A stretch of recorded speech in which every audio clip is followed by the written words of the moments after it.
May online kung meron man. So makikita po nyo dyan, may picture. Sa GC natin, may picture. Sa Templars, doon po sinad.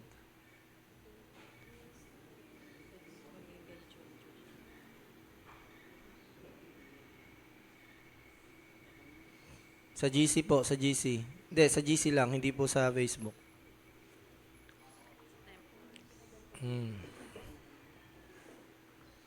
May sinend po doon. May makikita kayong picture dyan.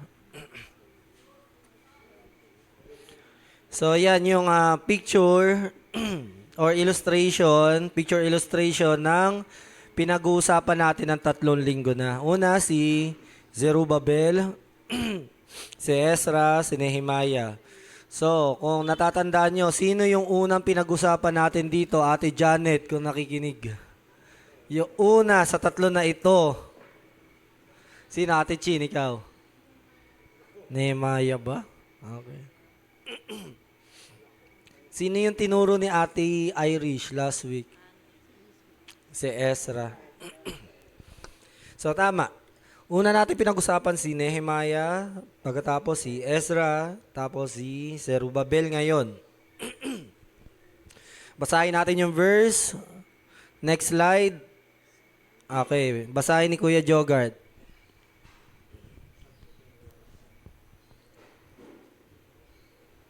Sinabi ko kay Cyrus, ikaw ang tagapagbantay ng aking mga mamamayan at gagawin mo ang lahat ng nais ko. Mag-uutos ka na muling itayo ang Jerusalem at ang templo roon. Praise the Lord. Ito po ay sinulat ni Isaiah, hindi ni Ezra. At isinulat ito, hindi pa pinapanganak si Cyrus. Pero may tinatawag na si Isaiah, Cyrus. No, sinabi ko kay Cyrus. Sino yung Cyrus na yan? Mamaya malalaman ninyo. Pero, itong Cyrus na ito, hindi pa siya buhay. Neto, tinawag na siya ng Panginoon. May pangalan na siya. Kaya, bago pa tayo ipanganak, may mga tao ng mga nakatakda sa atin na may encounter for a purpose. Pero isipin natin, paano pag-asawa, pastor? Depende din yan. Pero meron, sa karunungan ng Panginoon, meron siya tinatalaga isang tao na makakatulong sa pananampalataya natin. May pangalan na rin yon sa Panginoon. At ito ay si Cyrus. Sabi, ano daw gagawin nito? Anong purpose niya? Bakit siya ipapanganak? Ikaw ang tagapagbantay ng aking mga mamamayan at gagawin mo lahat ng nais ko. Ang sabi sa English, Ate Janet, you are my shepherd. Sabi diyan. Mag-uutos ka na muling itayo ang Jerusalem at ang templo roon. So, hindi pa rin, unti-unti pa lang din winawasak ang templo neto. Hindi pa wasak talaga. Pati ang meron pang Israel neto. Pero sinasakop na sila ng ibang bayan neto. Pero unti-unti nang wasak. Pero lubusang nawasak na ng Babylon. Tapos, maalala nyo si Jeremiah, di ba? Sa preaching ng first week, Ate Janet, uli. Yung pangako ng Panginoon na Jeremiah 29:11. For I know the plans for you, plans to prosper you, not to harm you, give you hope and the future. Pero sabi niya, papasok kayo sa Babylon. Kailangan nyo pumasok dyan dahil mga pasaway kayo, dinidisiplina ko kayo, at hindi kayo matututo. Para matuto kayo, didisiplinahin ko kayo sa pamamagitan ng Babylon. Pumasok kayo dyan, pero hindi ko kayo papatayin dyan. Pero pagpasok nyo dyan, anong meron? Plans to give you hope in a future. Prosperity, meron dyan. Ang Babylon nung pinapatay sila eh. Pero sabi ng Panginoon, hindi, may plano ako sa inyo. So, yun, yung Babylon, winasak na ng lubusan yung templo, yung bayan nila, tinanggalan na sila ng identity, kahit pangalan nila, pinalitan na Chin. Siguro, kung anong pangalan ni Chin doon, di ko alam. Baka gawing Romel, mga ganon. Papalitan ng pangalan mo hanggang sa makalimutan mo kung sino ka, kung sino ang Diyos mo, Ano yung pagkatao mo, papalitan nila. Ganon nila gustong wasakin ang Israel. So ating title, next slide, God of Israel and Zerubbabel. So ang sentro pa rin si God. Ang Diyos ng Israel at ni Zerubbabel. At ang bakit yan ang title natin? Dahil pag-uusapan natin kung paano ni-rebuild o itinayo muli ng Panginoon ang templo niya. At ayun ang ating series ngayong April. We have 3 weeks. Next week, groundbreaking na. So, kailangan natin ng principles ng Bible paano magpatayo ng simbahan. Yung prinsipyo. Kasi, strategy iba-iba. Pero okay lang yon. Ang mahalaga, hindi mawala sa prinsipyo. Kasi ang prinsipyo, o yung principle, foundational yan. Para hindi rin tayo nagtataka. O kung may pinapagawa simbahan, hindi tayo aamok-amok, 'di ba? Pinapagawa ba yan ng Diyos, will ba yan ni Lord? 'Di ba? As long na hindi malayo sa principles ng Bible, it can be. Pero yung specific strategy, Eric, depende. Kanino manggagaling 'yon? Siyempre, una sa Diyos, as pag-uusapan natin, yung strategy sa atin 'yon.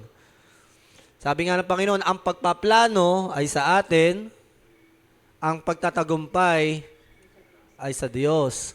Nandun na yung tagumpay. Sabi ni Pastora Rosana, di ba? Hindi ka nakikipaglaban para magtagumpay. You just need to defend your victory. Para kang si Manny Pacquiao, champion ka, makikipaglaban ka, hindi para maging champion. Para depensahan mo yung pagiging champion mo. Para hindi mapunta sa iba. So, yun yung narrative sermon, ang pag-aaralan natin katulad ng ginawa last week. Ngayon, si Cyrus hindi pa pinapanganak. Sa Ezra chapter 1 verse 1, ito yung unang sulat ni Ezra. Noong unang taon ng paghahari ni Cyrus sa Persia, tinupad ng Panginoon ang kanyang sinabi sa mamagitan ni Jeremias. Si Jeremiah rin kasi dinedeclare ito, ilang beses binabanggit si Cyrus. Inipo niya ang puso ni Cyrus para gumawa ng isang pahayag. Sinulat ito at ipinadala sa buo niyang kaharian. Ilang taon kaya pinagkaiba nung unang verse sa verse na ito? Ilang taon kaya agwat sa tingin niyo? Hula. 40 years si Kuya Jogard. Ikaw, Ate Beverly, sa tingin mo. Yung unang sinabing hindi pa pinapanganak si Cyrus pero tinawag na siya. Tapos ngayon, eto na si Cyrus. Ilang taon kaya agwat nito? Hulaan mo. 45. Ikaw, Ate Beth? 70. Taas-taas. Ikaw, Ate Janet? Hula lang. 10 years. Okay. 150 years. Praise the Lord. Palakpakan natin si Lord. Tapos na ang message. Doon pa lang. Tapos na ang usapan. Diba? Grabe. Hindi pa buhay yung lola at lola siguro nito. Hindi pa buhay yung nanay at tatay siguro ni Cyrus. Pero sinasabi na ng Panginoon, Cyrus, gagamitin kita for a purpose. Ipapatayo mo ang templo at ang bayan ko. So sa inyo mga kapatid, ganyan ka-sovereign si Lord Justin sa buhay mo. Ang tawag nga dito sa gantong usapan, sovereignty of God. Yung kapangyarihan niya, hindi limitado ng oras, ng material, physical, kundi ang kapangyarihan niya ay magpasawalang hanggan. Kahit anong mangyari, ang kalooban ng Diyos, walang makapipigil doon. So there are specific predestination, pero may mga certain destination na tayo pumipili. Pero ito talaga, God ordained. Pag sinabing God ordained, hindi pwedeng hindi mangyari. May pangalan na eh. Pinangalanan pa nga. At sinabi pa kung ano yung gagawin niya. So si Cyrus, marami siyang ginawa sa buhay niya. Si King Cyrus, tama? Pwedeng may anak siya, may asawa siya, hari siya, marami siyang pinatay, marami siyang kinalabang kaharian, marami siyang inutos. Siya nga yung pinakamakapangyarihan ng panahon na ito. Maraming ginawa si Cyrus, Ate Janet. Pero, Isa lang ang walang magagawa si Cyrus kundi gagawin niya.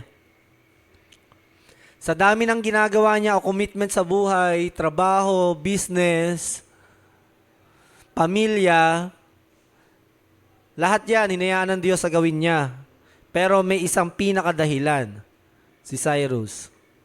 Ikaw, kapatid, ano yung sa tingin mo na isang dahilan or divine calling mo sa Panginoon? Marami tayong pagkakaabalahan, matatahak at maaabot sa buhay. Pero may isang bagay na gagawin tayo sa Panginoon. At matagal ng plano ng Panginoon itong church na ito. Tetelestai. Bago pa ako ipanganak, si Pastor Louie, may plano na si Lord dito. Church na ito. Ganon ka makapangyarihan yon. Kaya ganon din sa buhay nyo. May inihanda ang Diyos sa inyo. Kailangan nyo lang manatili sa Panginoon at magpatuloy. Antayin nyo. Next slide. Next nyo po, kulay dark gray.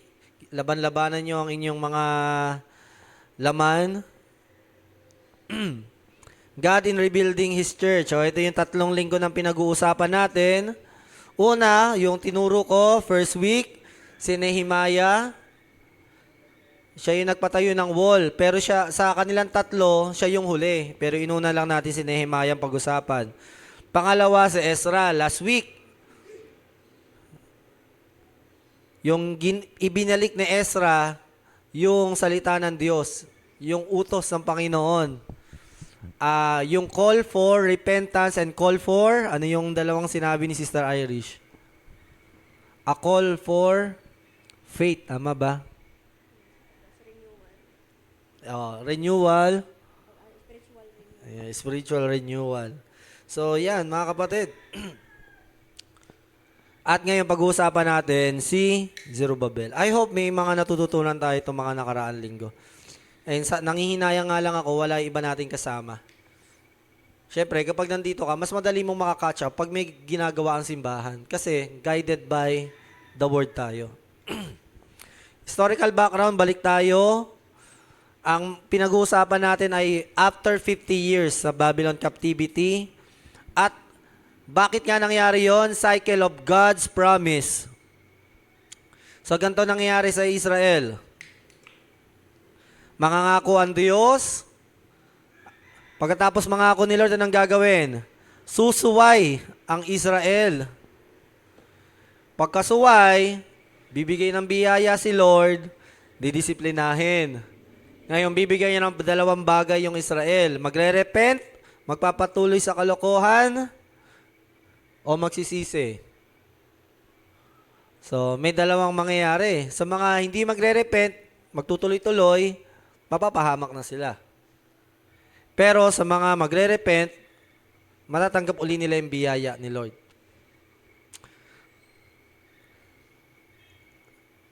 Alam nyo, hindi lang sa Old Testament nangyayari yan. Hanggang ngayon sa atin.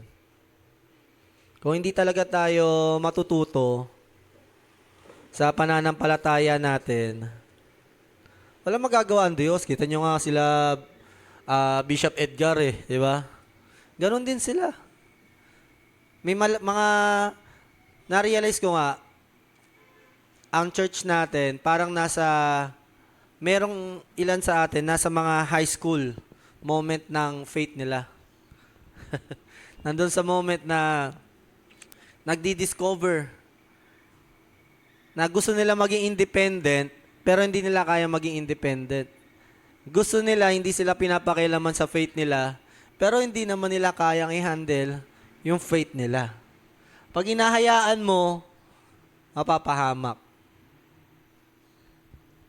Nakaraan nga, yun yung naging challenge namin ni Bana. Na, syempre, pag kayo, binigyan kayo ng gawa, ibibigay sa inyo yan. Pagkakatiwala, gawin nyo yan. Pero syempre, aalalayan kayo, gagabayan.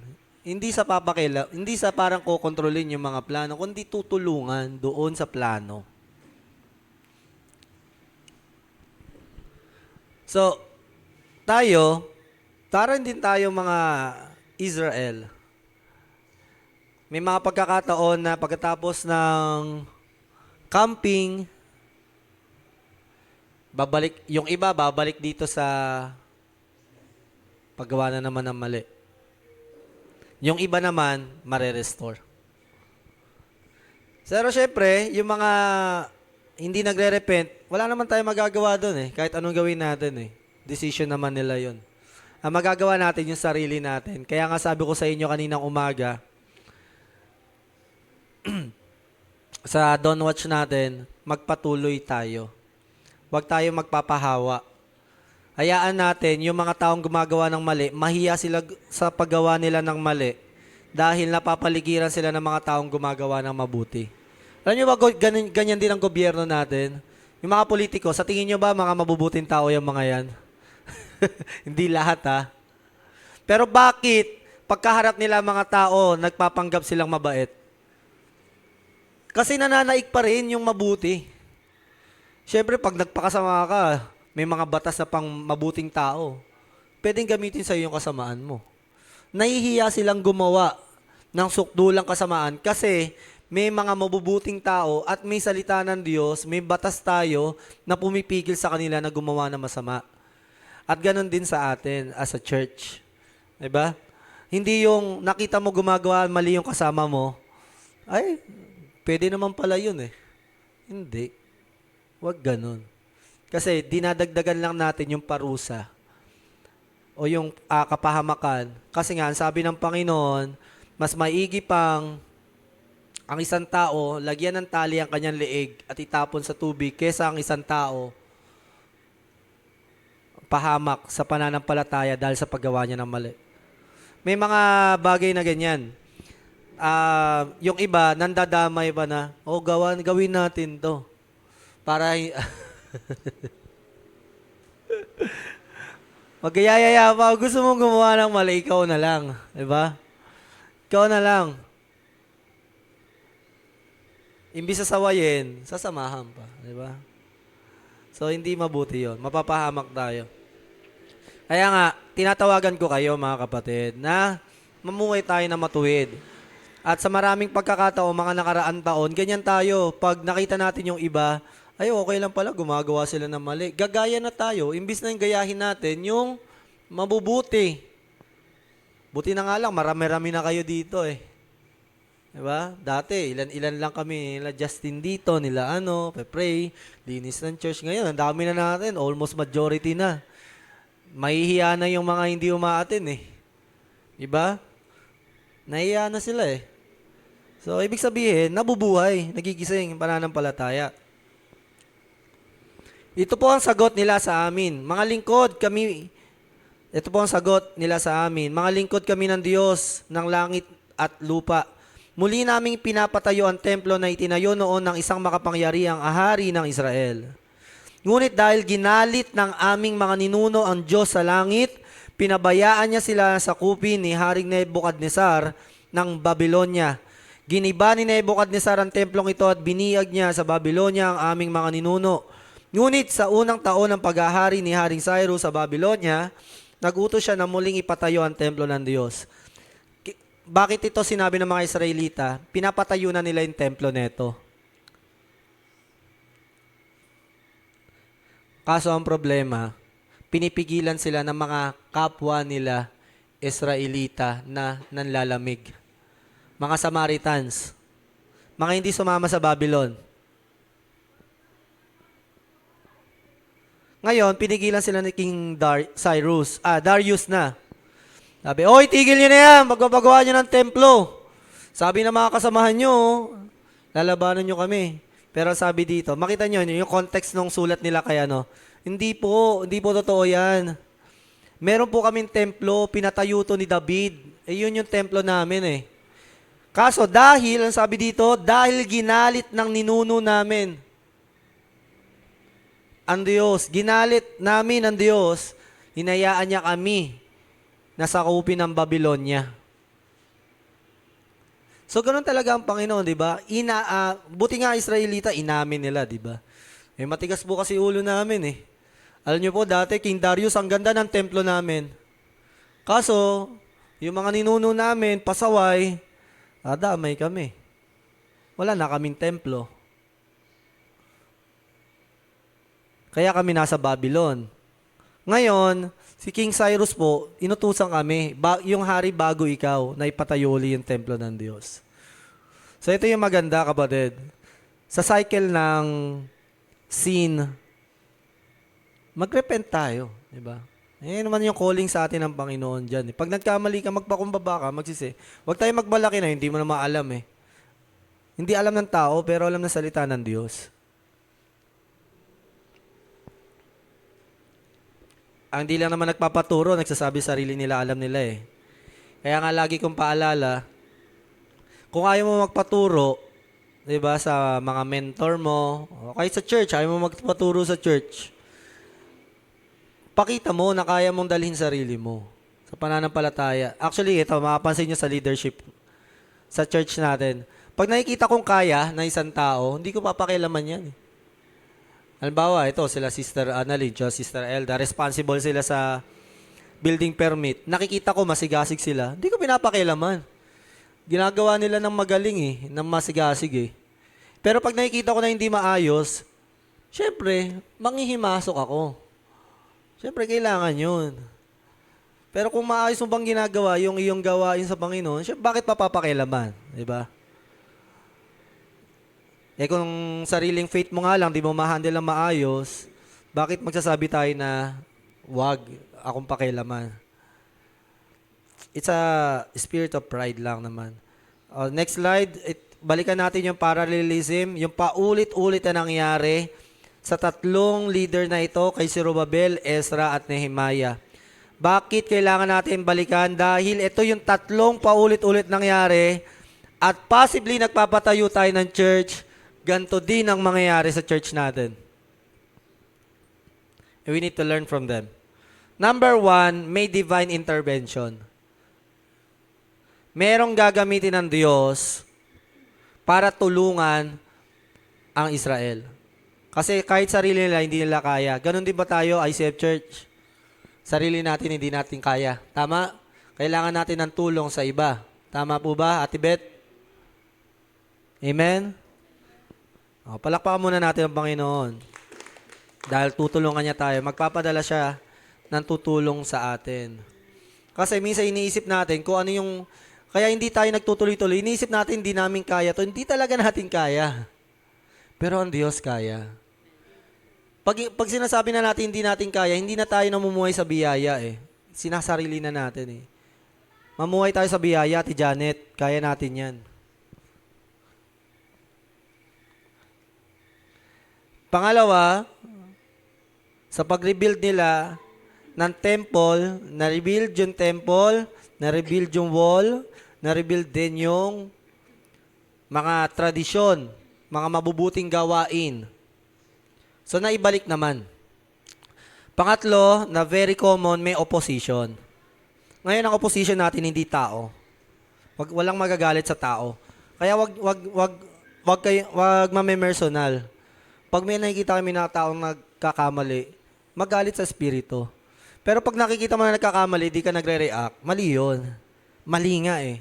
Sabi nga ng Panginoon, kung nakikita mo ang isang kapwa mo na gumagawa ng mali at hindi mo ito itinuwid, nagkakasala ka. Manuman lang hindi mo siya pinagsabihan, pinag-pray mo agad. Tinulungan mo siya, hindi yung wala kang pakialam eh. Bahala ka, pananampalataya mo yan. Parang sinabi mo sa kamay mo, masakit, bahala ka dyan. Parang sinabi mo sa mata mong may muta, bahala ka dyan, tanggalin mo yan, pumikit-pikit ka. Ayun ang problema sa spirit of apathetic, spirit eh. Nanghihina na yung kapatid mo, nagkakamali na, pinapanood mo lang. Diba? Pero hindi na, not anymore. At least man lang, pag-pray mo. Diba? Pag-pray natin. Ating mga kapatid. Kasi kapag nagkasakit kapatid mo, ikaw din naman mawawalan eh. Kaya medyo seryoso ako sa pagpapagawa ng church natin. Malaki epekto na ito kapag tayo nabigo dito. Pero hindi ko iniisip kasi mabigo dito eh. Pero kung sakali mangyari yan, alam nyo kapatid, hindi natin kung hindi natin ma-imagine yung magandang mangyayari sa plano ng Panginoon sa church na ito, pero hindi tayo nagpasakop sa Panginoon, hindi rin natin may imagine yung hindi magandang ibubunga kung hindi tayo susunod sa pinapagawa ng Diyos. So there are opposition, spirit. Mga spirito ito. Kaya mo bang mahalin yung kapatid mo kahit nagkakamali? Oo naman. Espiritu lang yung nagkakamali. Kaya mo pa rin siyang itian. Kaya mo siyang yakapin. Tama? Kaya mo siya ituwid kasi hindi naman siya yung hinuhusgahan mo eh. Yung espiritu eh.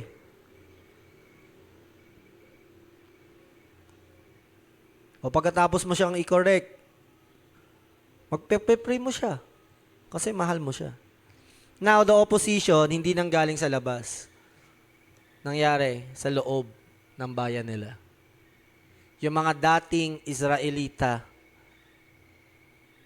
na gustong maging part na renovation, hindi nila pinayagan. Now, ito yung gusto kong naman natin na mapulot sa kanila. Dito kasi nagkagulo eh. Yung mga Israelita gusto nang bumalik, gustong tumulong.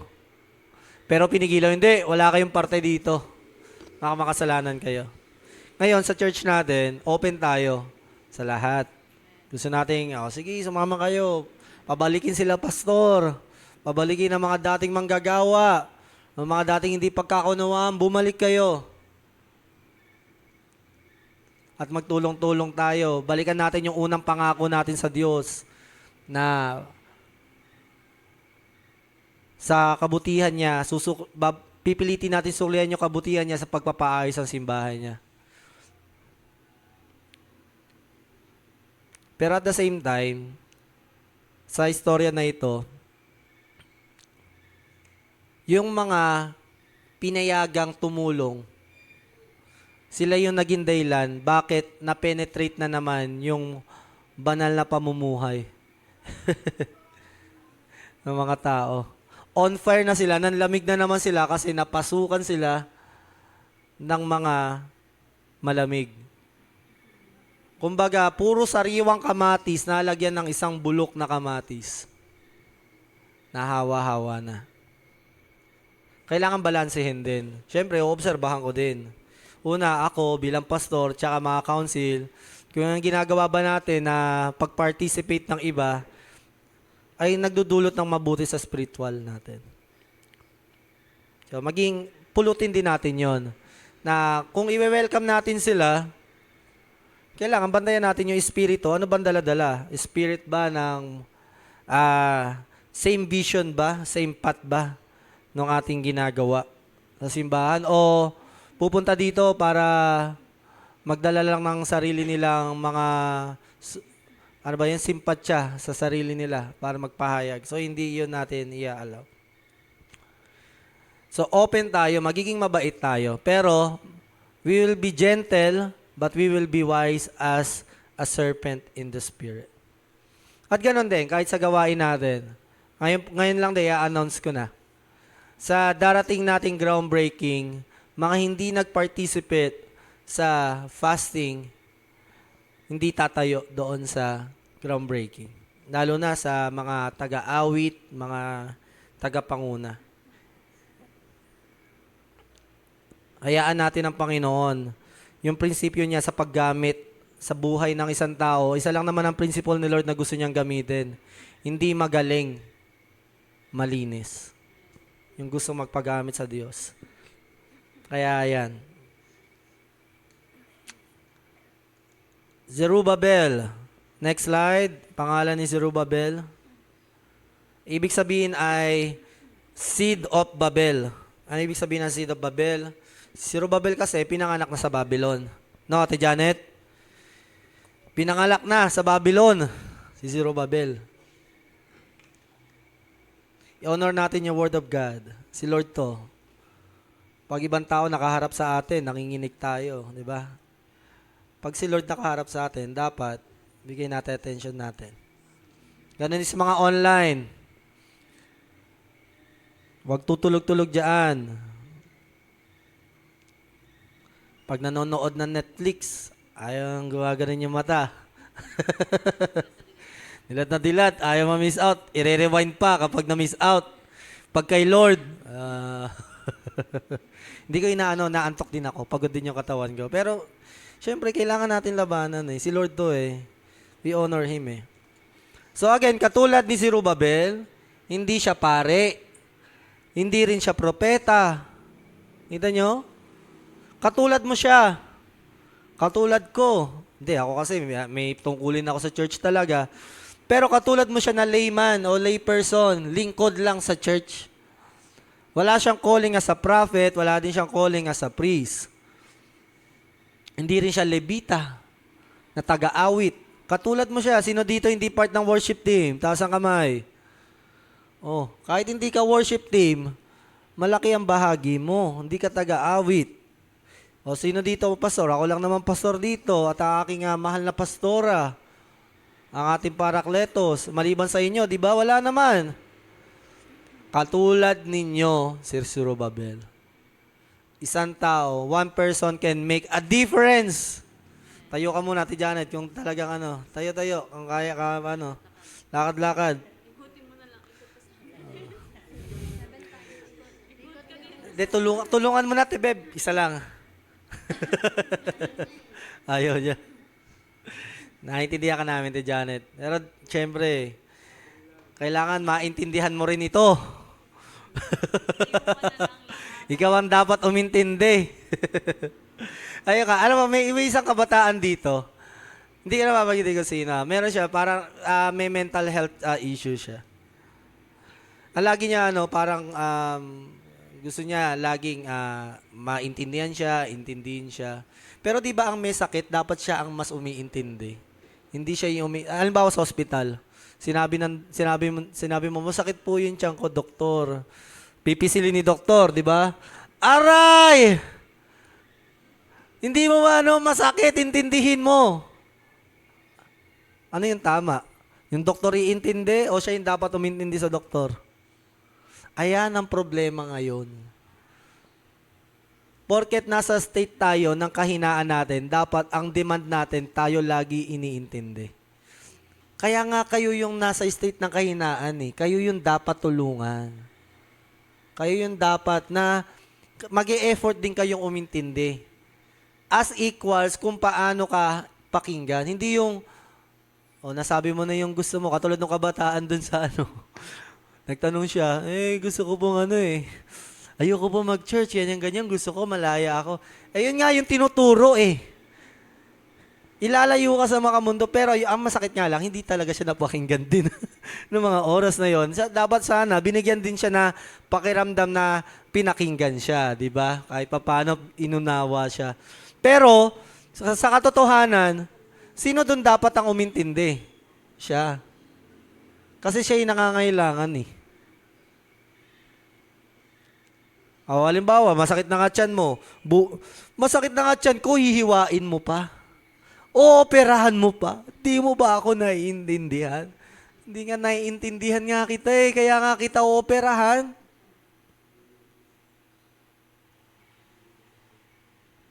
Mga kapatid, hindi naman sadista si Lord. For sure, you will be heard sa church na ito. Kita nyo naman, halos, di ba? Napapagal na nga tayo sa pananalangin sa isa't isa Nakakatulog na nga si Ate Janet sa preaching dahil sa pag-attend ng Dawn Watch. Dahil nga naririnig namin ang iyak nyo. Naririnig namin yung panlalamig nyo sa pananampalataya. Kaya nga nagpapagal kami. Nagpapagal ang isa't isa. Pero kayo din, umintindi. Dahil kapag hindi kayo umintindi, walang mangyayari. Kung gusto nyo laging pinapakinggan kayo, ibigay lagi gusto nyo, walang mangyayari. Nagpa-fasting ang church. Intindihin nyo naman. Naintindihan naman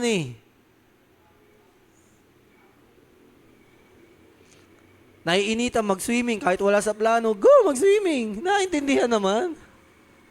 Diba? Pero dapat give and take. Hindi porket pinaunawa ng kabilang side, yung kanyang side, hindi ka na iniintindi. Communication yan. So, he's a layman, tulad natin. Siya ay pinalitan din ng pangalan, tinawag na Cheese Bazaar. Di, cheese talaga yun, no? Cheese Bazaar. Hindi, paano pronunciation niya, pero Cheese Bazaar. Prince of Captivity. So makita nyo, no?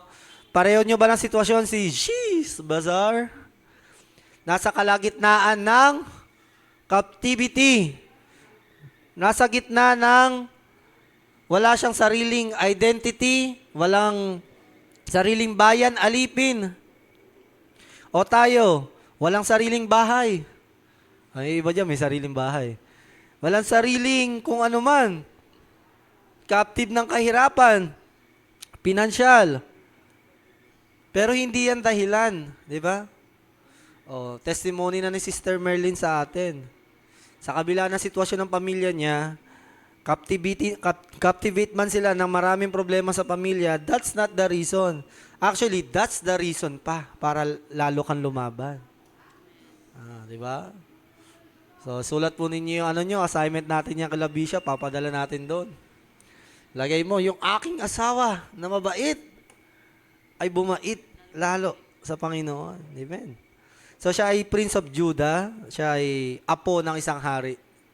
So, ito matindi rin sa kanya. Mula sa mayamang sitwasyon, tayo sanay sa hirap eh. Pag mga taga-Pasig, ilagay mo dun sa lugar natin, matutunaw eh. Tayo mga tondo, sanay eh, no? Tayo ng kubol. Sanay. Pero pag mga sosyalin, ako hindi sanay. Ito mahirap kay Zerubbabel. Galing sila sa marangyang angkan at nailagay sa mahirap. At si Zerubbabel ay tinawag na Templar Builders. Palakpakan natin ang Diyos. Ito yung mga kasamang tinawag. Zerubbabel, Jeshua, Nehemias, Zeraya, Relaya, Mordecai, Bilshan, Mispar, Bigvai, Rehum, Baana. Meron din, ang lolo ni, mamaya malalaman nyo, nandito si Baana, nandito din ako, mamaya, nandito din yung pangalan ko. So, hindi man napanggit yung pangalan nyo, ito lang daw yung mga tagapanguna, pero yung mga pamilya nila sumama. So, sa Templar Builders, andito si Irish, si Nani, si Jogard, si Beverly, si Janet, si Eric, si Justin, si Chin, si Beth, Merlin, Elda, Annalyn, at si Vanna. At marami pang iba. Ayan ang mga Templar Builders ni Lord. Meron talaga mga tagapanguna sa pagpapatayo at merong mga sumusunod. So ako, proud ako sa mga nanay, tagapanguna natin ngayon, no? Grabe. Marilyn pala, Sister Marilyn. Okay, kay Zerubbabel naman tayo.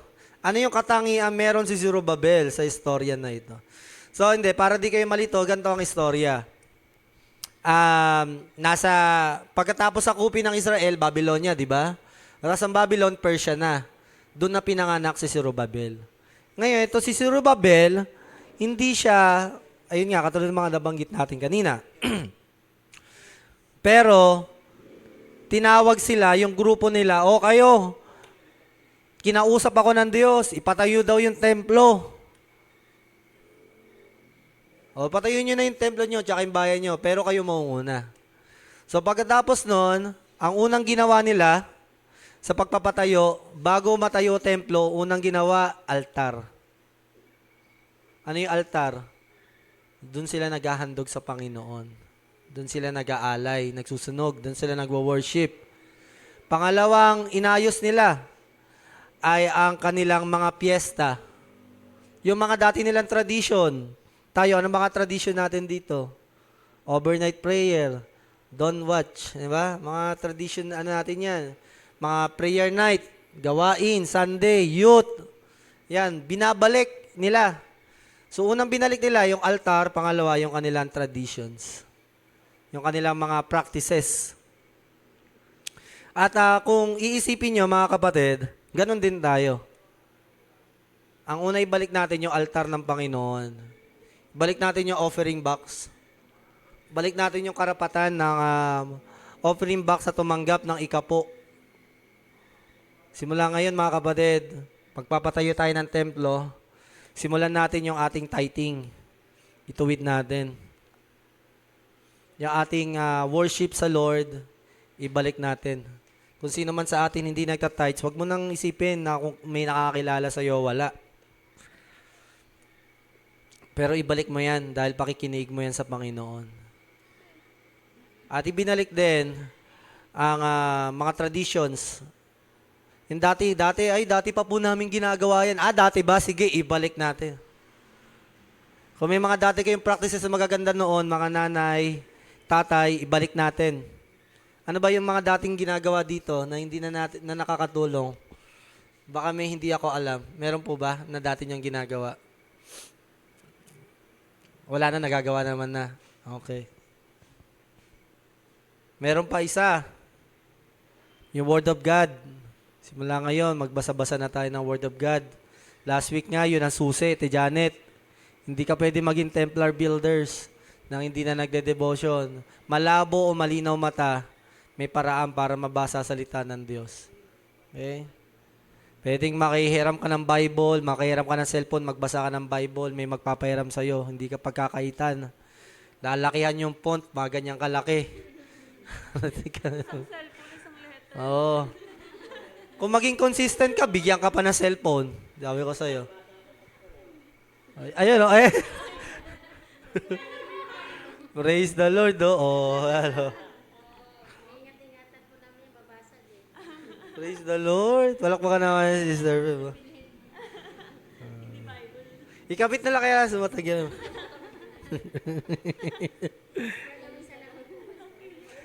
Oh, talaga? Oh, praise the Lord. We pray magkakaroon ka na sponsor sa salamin mo. Kung wala ka man. O kung may budget ka, priority mo na. Ano lang ka, syempre, para di ka nahihirapan. Kailangan yung sukat no? Para di sumasakit ng ulo. Sino malabo ang mata? Papasukat natin ang mga mata ninyo. Para magbasa-basa na kayo. Oo, susukatin natin. At least, di ba, alam, pag may nag-sponsor, alam na, pinasukat na namin. Faith yan di ba? Oh, faith yan. At least, sukat ka na. Oo, susundan na yan. So, si Zerubbabel, ayun nga yung istorya, habang tinatayo na nila, pinigilan sila ng mga fellow nila. Kasi, na-offend din naman kasi.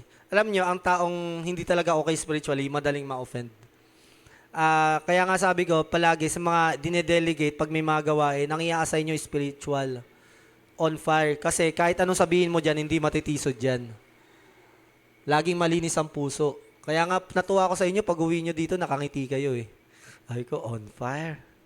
Dati, pag may mga gantong gawain, umuuwi, hindi pa nag-uuwian, mga nakasimangot na eh. May last year, may mga kanya-kanyang away na. Ay ko, parang wala nangyari ah. Pero kagabi, nag-uwian na, gabi na, nakangiti pa. Wow, masisigla pa. Kahit sila Tom, nakangiti. Sabi ko, wow, thank you Lord. Di ba? Ayo, praise the Lord. Malaya na kami.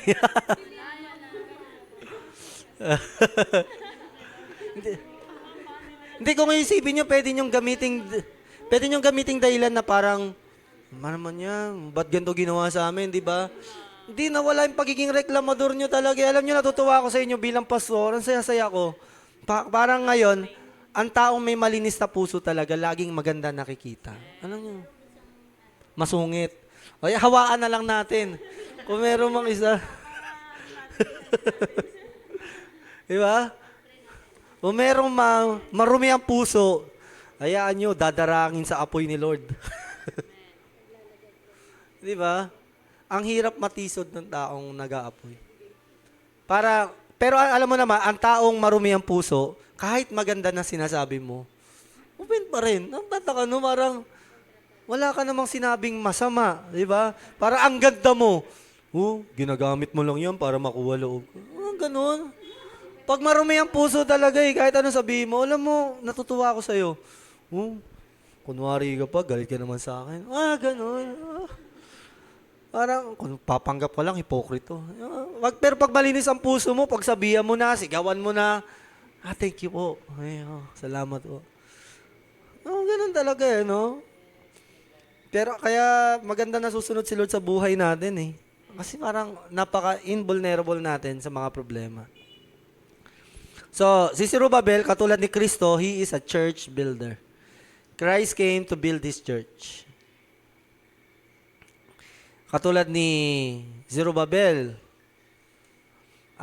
ginamit siya ng Panginoon para magkaroon ng unity at mag-lead sa mga people ng Panginoon. Kayo, nagiging dahilan bakit nagkakaroon ng unity sa church. Huwag mo sabihin yung mga atin-atin mong tahimik ka lang yan. Hindi, kapatid, may malaki kang nagagawa. Kaya nga pag si Jogard, nung nandito sa camping, nag-pray, di ba? Wala matatahimik tayo Bakit? Kasi alam natin na kahit bago pa lang sa pananampalataya si Jogard, kasi kumikilos ang Diyos sa buhay niya. Diba? Nakakapag-lead ka kahit sino ka. Hindi mo kailangan maging title para makapag-lead. Hindi ka mapipigilan. Talaga. Kung gusto mo magpagamit sa Lord, gagamitin ka. Pero alam mo, pag ayaw ka nang gamitin ni Lord, ayaw ka pa niyang gamitin dahil hindi ka naman nagpapasakop. Kahit gusto mong gamitin ka ni Lord, hindi ka niya talaga gagamitin. Kailangan magpagamit ka talaga muna sa Panginoon bago ka niya gamitin sa ibang tao. Ganon din sa mga nasa online, kung may nanonood. Tulad ni Zerubbabel, siya ay obedient din sa Diyos. 'Di ba? Sabi ko nga sa inyo, ang pananampalataya ay hindi lang sa confession. Hindi lang yun na naniniwala ako kay Lord. Okay, maganda yan. Diyan nagsisimula yan, declaration. Tama? 'Di ba, Te Janet? De-declare mo, naniniwala ka ba kay Kristo, Te Janet? Amen. Amen. Declaration yan. Pero, hindi po mo masasabing buhay yan. Masasabi mo yan kapag naihahakbang mo na. Kaya nga kahit ako, pag may namatay isa sa inyo, masaya ako na alam ko na naglingkod kayo sa Diyos. Pero yung sasabihin kong sa langit kayo, hindi ako nakakaalam niyan. Si Lord. Pero nagpapasalamat ako na meron kayong mga bunga ng paglilingkod nyo sa Panginoon na magiging pag-asa namin na totoo yung paglilingkod nyo sa Panginoon. Pero kung sino yung magsasabi na sigurado langit yan, hindi ko po magagawa yan. Ang Diyos lang ang may karapatang magsabi niyan. Pero yung bumalik ka sa Diyos, babalik ka talaga. Lahat naman bumabalik sa Diyos Masama, mabuti, babalik sa Diyos. Kaso nga lang, yung iba babalik sa Diyos sa pamamagitan ng parusa ng Diyos. So, obedient. Iba yung obedience talaga. Katulad ni Abraham. Una si Abraham, pinamimigay asawa niya Hanggang sa, kahit sariling anak niya, ibinibigay niya na sa Panginoon. Simula naman tayo bilang immature people. Pero nagmamature din tayo sa pananampalataya. Katulad ni Zerubbabel, meron siyang faith and persistence. Napa-stop yung pagpapagawa ng templo for 16 years. Pero, hindi siya tumigil. Patuloy siya. Just like Zerubbabel, mga kapatid, maging dependent din tayo sa Panginoon over sa situation. Pagdating ng ating groundbreaking, pag may mga nagtatanong-tanong, may budget na ba? May ganito na ba? May ganyan na ba? Si Lord bahala. Basta kami susunod lang. Yun lang. Wala magsasabi na, hindi ko nga alam dyan sa mga yun, bakit nag-groundbreaking Kapatid, decision natin yan sa church. Decision of one, decision of all.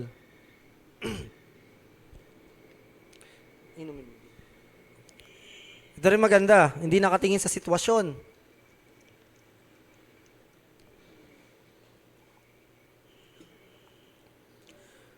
No complaint! Ayan, hindi nagrereklamo. Ang tawag dyan, ano tawag dyan? Homiletics, art of preaching, para magising.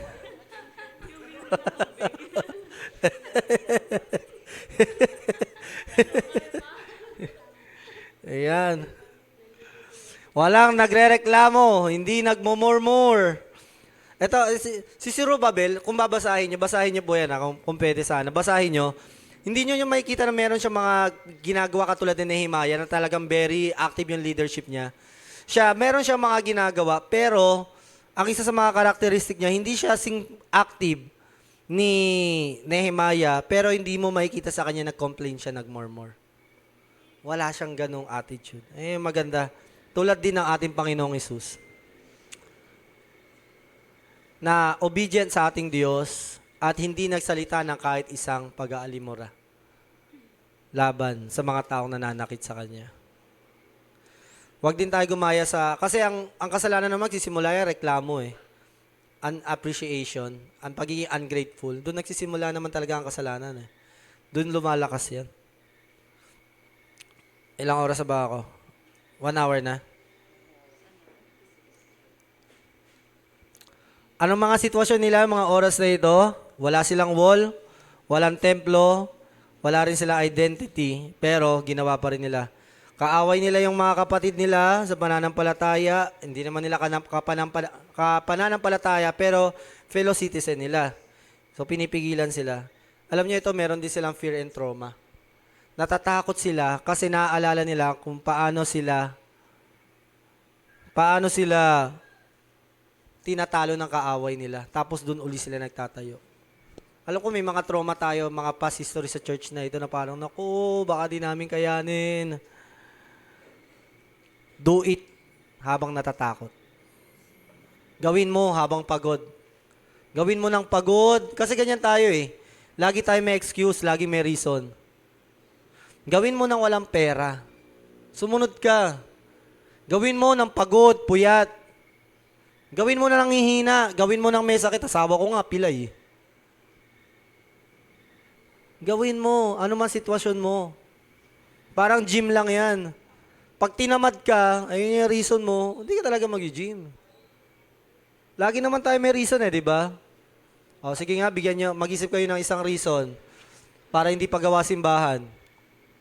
Pwede tayo magbigay ng 30 siguro, 50 ang dahilan.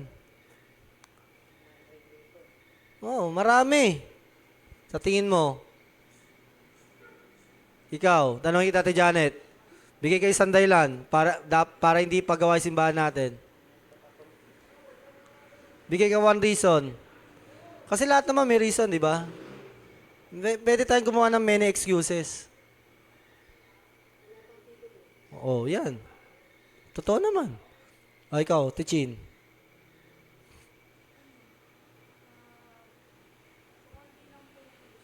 Kakunti yung may gusto. Pwede rin. Hindi na ka, ikaw, Nani, isang dahilan, huwag ipagawa simbahan. Walang pera. Valid naman Walang plano. Kayo po, dyan. Walang project, walang budget. Valid naman yun, okay na to. Diba? Tama, mga kabatid? Pero hindi kasi yun yung pinapagawa ni Lord Ganyan sa buhay natin. Yung mga pinapagawa ni Lord, hindi natin ginagawa. Kasi ginagamit natin yung hindi naman gaanong mahalaga na dahilan para hindi gawin yung pinaka-pinapagawa ni Lord sa atin. Lahat naman yan valid, di naman kayo mga tanga Alam ko naman matatalino tayong lahat dito. Pero hindi lahat na matalino nakakaintindi, sumusunod. Dahil kahit isang hangal, kahit hangal pa siya, kung marunong sumunod, mas nakakalugod siya sa Panginoon.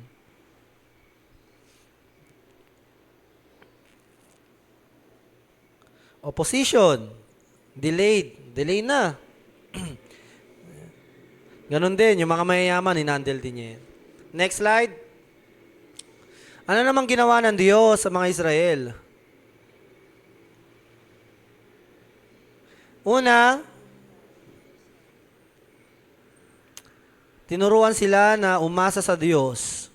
Ang mga Israel din ay optimist, positive. May cooperation sila.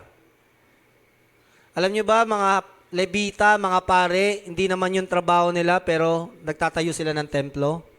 Pili lang sabihin, hindi naman yung trabaho namin. Pero hindi. They are cooperating, united.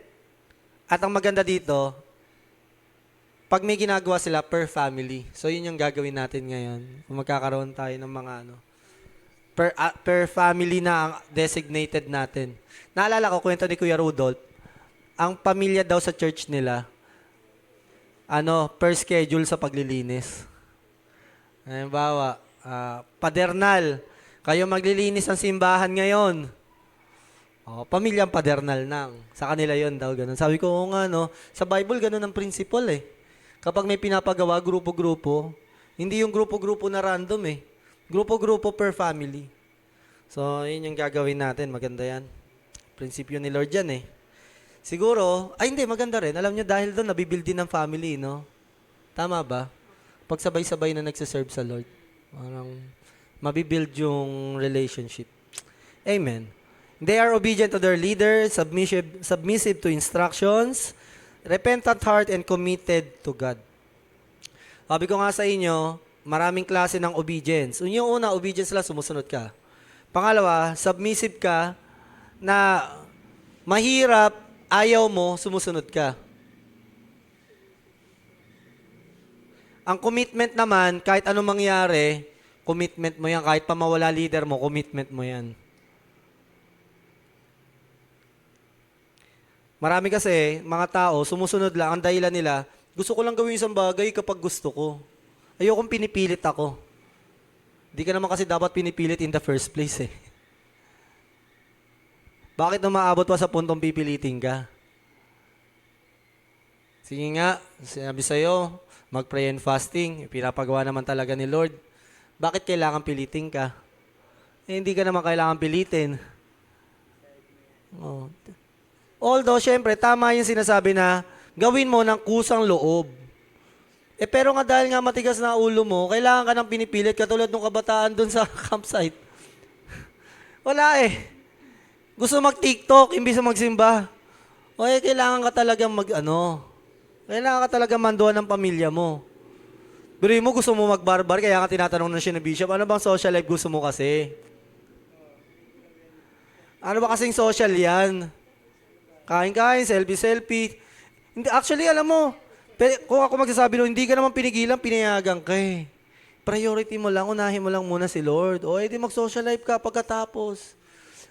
Hindi niya lang masabi, ayaw niya. Yun lang eh. Anong gagawin ng magulang niya? Hayaan siya. Diba?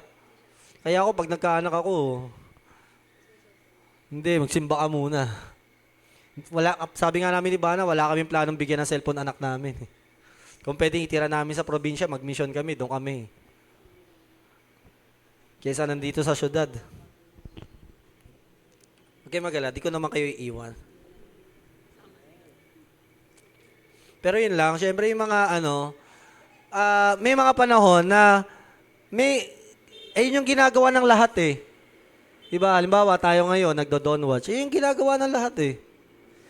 Commitment ang hinihingi sa'yo, hindi willingness. Pero salamat kung may willingness ka. Diba, ibig sabihin, okay ka eh. Biruan nga nung mga naghahanda ng pagkain sa GC. Ang instruction ko, naka-fasting kami, tas kayo kakain kayo doon. Hindi, lahat tayo fasting doon. Tsaka mga hindi pa nagpa-fasting, simulan na nila mag-fasting. Hello po, mami.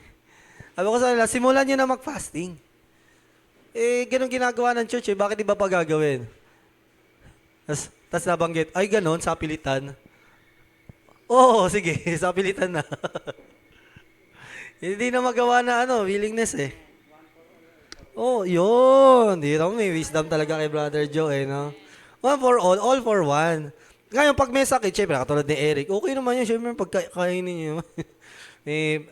Mabait naman ang church, hindi naman tayo mga sadistang mga hindi na, ang iba kasi, ang espiritong marumi kasi, ang gusto, yung sarili lang nila. Hindi nila iniisip yung iba. Kung ako lang, gusto ko, dala natin doon, adobo, lechon. Diba, pwede naman eh. Total, nandun naman na tayo, diba? Kaya nga, diba?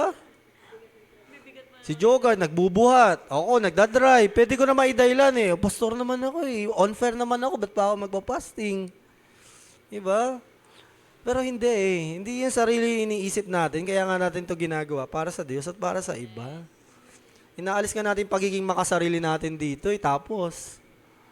Pero syempre, hindi naman tayo, espiritu tong sinusupil natin. Application. O, ito na yung application natin. Ano yung pwede nating matutunan? For the Project ICF and our individual faith. Number 1, God has ordained a person and a situation to fulfill His will. So, meron nang nakatakda ang Panginoon paano tayo tutulungan palagi. Alam niya na yan. Meron pa ngang ipinanganak na tao para gawin yung isang bagay para magawa natin yung purpose natin sa buhay. Kaya nga sabi ko, baka meron ilan sa inyo may calling at medyo nakalimutan nyo na yung calling nyo, baka binabalik na yan ng Panginoon. Actually, dinedesire ko nga yung mga dating may calling sa pagtuturo, maibalik na sila sa calling nila sa pagtuturo ng word ni Lord. And I pray na mangyari yan. At gagamit ang Diyos na tao para mangyari yon. Gagamit siya. So, kailangan na natin magpatuloy. It doesn't matter kung na-delay na ng 16 years. Kung ano yung purpose ni Lord sa buhay mo. Pero God will fulfill His purpose to you. Katulad ni King Cyrus. May pangalan na yon kung sino yung tutulong na yun. Baka nga buhay na eh. Sabi nga nila, hindi pa pinapanganak ang taong papatay sa akin. Ano palabas yon? Kay PJ yun eh. Kaya John, ano palabas yun? Hindi pa pinapanganak ang taong papatay sa akin. Basta PJ yun, alam ko eh. Pero sa tingin ko, sa inyo, pinanganak na eh. Pinanganak na yan.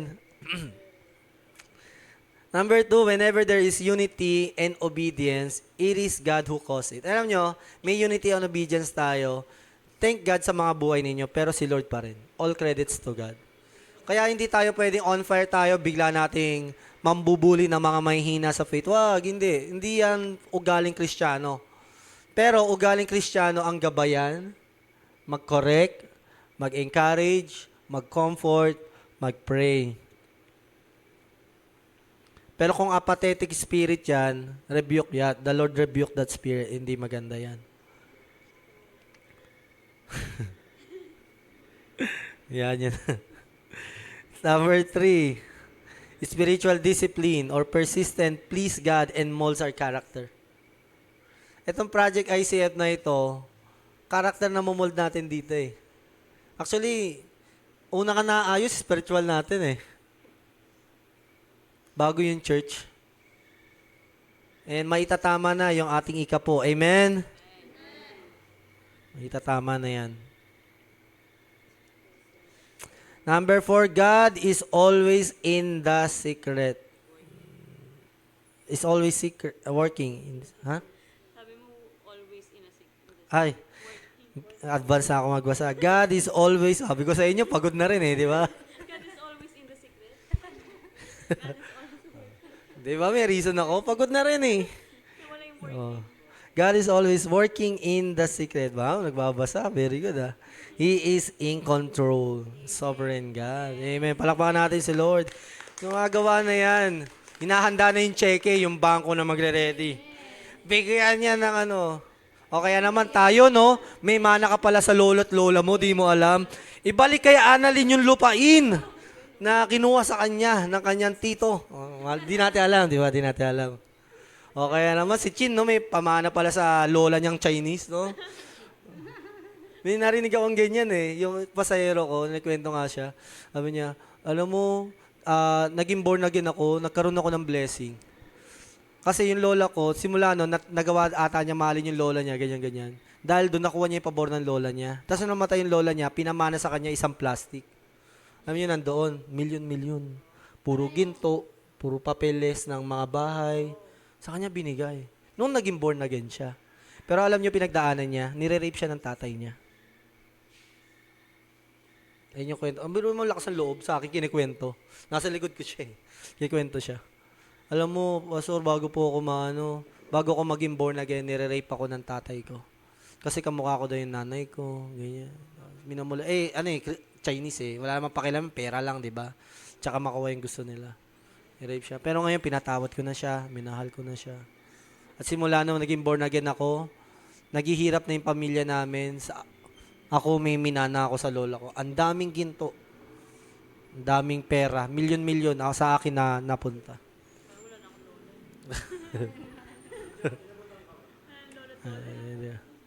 Umiiyak nga siya, kinikwento niya yun eh. Sabi ko, grabe ang Panginoon, no? Pag sumunod ka, Erickson. Oh. May manang milyon-milyon, pero hindi niya makuha. Okay lang maging born again siya.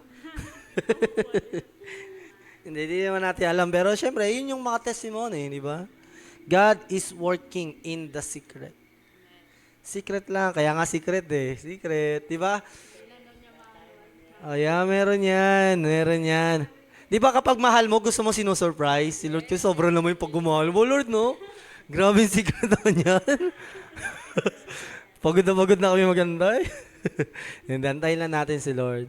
The more na mas matagal, the more na surprising ang secret ni Lord. And He is in control. Huwag kayo matakot. Hindi natin makokontrol sitwasyon. Katabi mo nga, di mo makontrol, tulog na, di ba, na CR. Di mo makokontrol yun.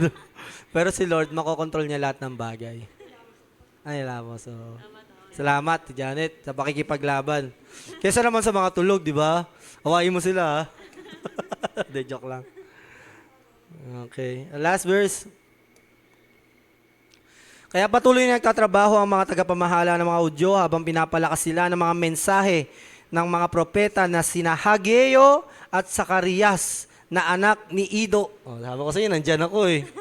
Si Ido, oh. Nandyan, oh. Ito, alam nyo, very relate sa atin. Nung pinatigil yung pagpapagawa, nangihina na sila eh.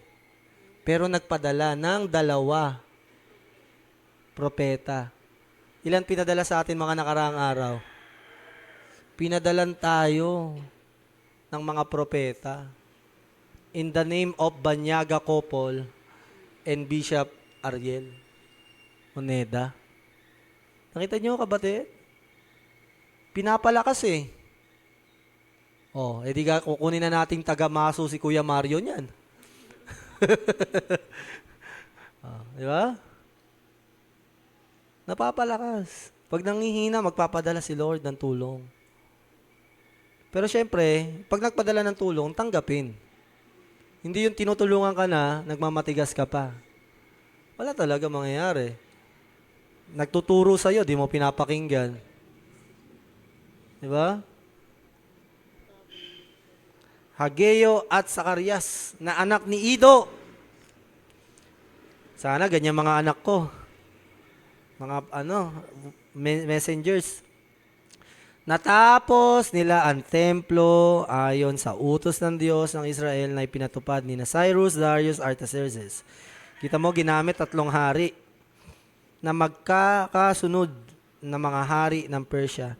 Natapos ang templo ng 3 araw ng 12 buwan, December 3, tapos daw, na siyang buwan ng Adar ng 6 na taon ng paghahari ni Darius. Alam nyo, kung isipin nyo, mahalaga pa ba yung date? Alam nyo, mahalaga eh. Kasi ibig sabihin, sa Panginoon, may date lahat. Ito, may date to. Yung magiging pagbubukas ng simbahan natin. May date na to sa Panginoon. Hindi lang natin alam kailan, pero sana sa anniversary gawa na, no? Ano doon? Sana doon gawa na. Eh, bigla pang inispoil ni Bishop Edgar, pupunta siya dito. Sinisecret lang namin. Pupunta kami sa inyo, Pastor Louie, di ba? Oo nga, ganun boss nun, no? Pastor Louie! Pupunta kami sa inyo. Pupunta daw siya eh. Anniversary, actually siya yung nag-alok. At sa akin, alam nyo, 2 din sila nag-e-encourage sa akin. Alam nyo, hindi pa natin, parang, wala pa yung groundbreaking. Meeting namin ng mga pastor, bigla akong tinabihan ng 2. Magkatabi. Dito si Bishop Edgar, dito si Bishop Ariel. Upo ako sa gitna nila. Oh, pagawa mo na yung simbahan mo ng Panginoon. Yung church natin doon sa Tondo. Sabi ko, Lord, wala na talagang magagawa. Kailangan ko sumunod sa Panginoon. Kasi una naman ang galing sa Panginoon eh, bago nila sabihin. Nagpapadala ng confirmation si Lord eh. Kaya hindi mo masabing hindi na yung will ni Lord, bahala kayo. Pero ako naniniwala ako, will talaga to ni Lord eh. Una, binigay niya sa atin. Tapos ilang taon, hindi nawawala yung apoy. Pero nyo, di ba, nagkagulo na, nawala pa nga si pastor eh. Hindi pa rin nawawala eh. Nandun yung focus natin eh. Kasi yun, may instruction na mula sa ating mga bishop, di ba? So, yun talaga. So, yan po, mensahe ng Panginoon. Palakpakan natin ang ating Panginoon. At sa ating, yung ating po, tight box, ilabas na, tayo ay maghahandog na sa Panginoon. Pakilinis na simula po ngayon, Jesse, may ka? May pasok ka? Pa-assign naman sa BTX, ayusin na yung tight box, simula ngayon.